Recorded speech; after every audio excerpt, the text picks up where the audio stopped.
సాయంత్రం 2 మధ్యాహ్నం 2:30 వరకు రాస్తానే ఉన్నారండి. ఇంక్రీజ్ రాయడానికి ఎంత టైం పడుతుందండి?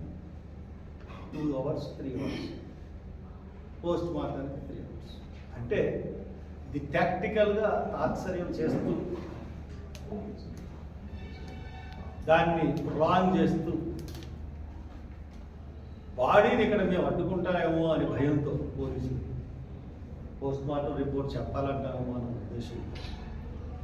ప్రభుత్వం చెప్పినట్టుగా 5 వరకు బాడీని పోస్ట్ మార్టం రూమ్లో ఉంచి 5కి కరెక్ట్గా పోస్ట్ మార్టం నుంచి బయటకు వచ్చారు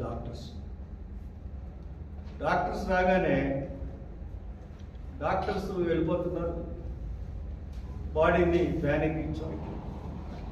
నేను రాజమండ్రిలో ఇంతకుముందు ఎప్పుడు అంత జనం చూడలేదు.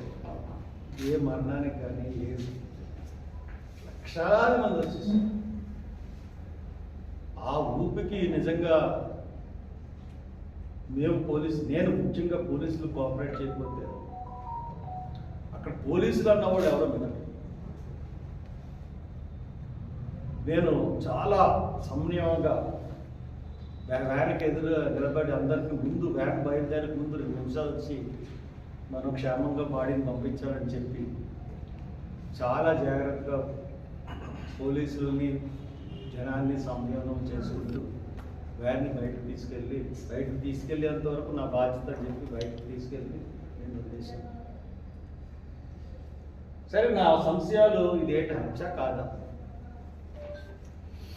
ఇప్పుడు పోలీసులకి పోలీస్ ఇన్వెస్టిగేషన్ ఉంటుంది, జర్నలిస్టుల యొక్క ఇన్వెస్టిగేషన్ ఉంటుంది, నాకు నా సొంత ఇన్వెస్టిగేషన్ కూడా ఉంటుంది. దాని ప్రకారం ఇది మాటకి హత్యే.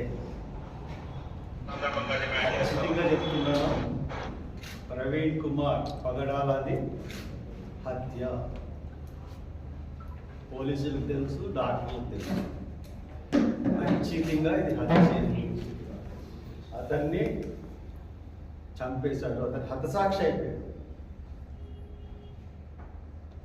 ఇది మీరేదో అనుకుంటున్నారేమో, ఇక్కడ కేసును మేనేజ్ చేస్తామని ప్రభుత్వం అనుకుంటుందేమో. ఈ ప్రభుత్వానికి హెచ్చరిస్తున్నాను, ఈ మనిషి 2 రాష్ట్రాలకి సంబంధించిన మనిషి. మీకు తెలుసు నా సంగతి.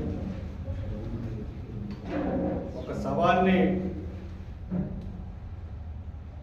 పూడ్చిపెట్టిన 6 నెలలకి మళ్ళీ పోస్ట్ మార్టం చేసి పూడ్చిపెట్టిన శవాన్ని 6 నెలల తర్వాత తీయించి మళ్ళీ రీపోస్ట్ మార్టం చేసిన మనిషి.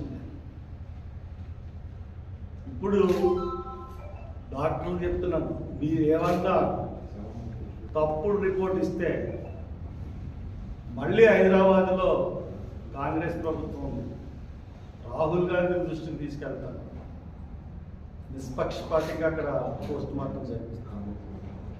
కాబట్టి డాక్టర్స్ ఖచ్చితంగా నిష్పక్షపాతంగా రిపోర్ట్ ఇవ్వండి. ఎవరికి తలగొచ్చినా మీ ఉద్యోగాలు పోతాయి. ఖచ్చితంగా రేపు ఏ మాత్రం తేడా వచ్చినా రీపోస్ట్ మాత్రం జరుగుతుంది. రీఇన్వెస్టిగేషన్ మళ్ళీ తెలంగాణ ప్రభుత్వంతో కూడా చేపిస్తారు, పోలీసులు తప్పుడు ఇన్వెస్టిగేషన్ చేస్తారు. కాబట్టి అతను అంత్యక్రియలు ఇంకా జరగలేదు, సాయంత్రం 4 జరుగుతాయి. కాబట్టి అందు గురించి నేను ప్రెస్ మీట్ పెట్టాను. హత్య అని చెప్పడానికి ప్రెస్ మీట్. గవర్నమెంట్ కూడా చెప్తున్నాను, నిన్న వచ్చిన జనం ఒక ప్రవీణ్ పగడాల మీరు చంపేశారు, ప్రభుత్వం చంపేసిందో ఎవరు చంపేశారో చంపేశారు. సో దానికి నిరసనగానే కాకుండా, లేదంటే హర్ష్ కుమార్ నాయకత్వాన్ని చూసి కాకుండా, దళితుల్లోనూ క్రైస్తవుల్లోనూ ఉన్న యొక్క వ్యధ, బాధ, ఆక్రోశం ఇవన్నీ కలిపి నిన్నంత జనం వచ్చారు. సార్, జనవరి 30ని ప్రవీణ్ పగడాల పోస్ట్ చేశారు కదా, అంత జనం నేను ఎప్పుడు చూడలేదు. ఆ జనంతో నిన్న కంగారు పడిపోయారు పోలీసులు. కాబట్టి నేను ప్రభుత్వానికి చెప్తున్నాను, నిష్పక్షపాతంగా మీరు దర్యాప్తు చేయండి. చేసి ప్రైమరీ రిపోర్ట్ రావాలంటే 2-3 days పడుతుంది జనరల్గా. కానీ ఒక 6-7 గంటల్లో కూడా ప్రైమరీ రిపోర్ట్ ఇవ్వచ్చు. కానీ ఇది క్రూషియల్ కేసు కాబట్టి, సెన్సేషనల్ కేసు కాబట్టి 2-3 రోజుల్లో ప్రాథమిక రిపోర్ట్ ఇవ్వండి. తర్వాత 3 వారాలు 4 వారాల్లో FSLC report, forensic science laboratory report కూడా హత్యకి హత్య దాని ప్రకారం ఇస్తారో మరి ఏ రకంగా ఇస్తారో అన్నది మేము చూస్తూ ఉంటాం.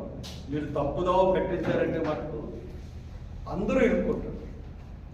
నేను ఇక్కడ ఉన్నాను, నేను ఊరుకునే మనిషిని కాదు, లొంగే మనిషిని కాదు, మీకు తెలుసు అందరికీ. కాబట్టి దాని ప్రకారం ఫాలో అవ్వమని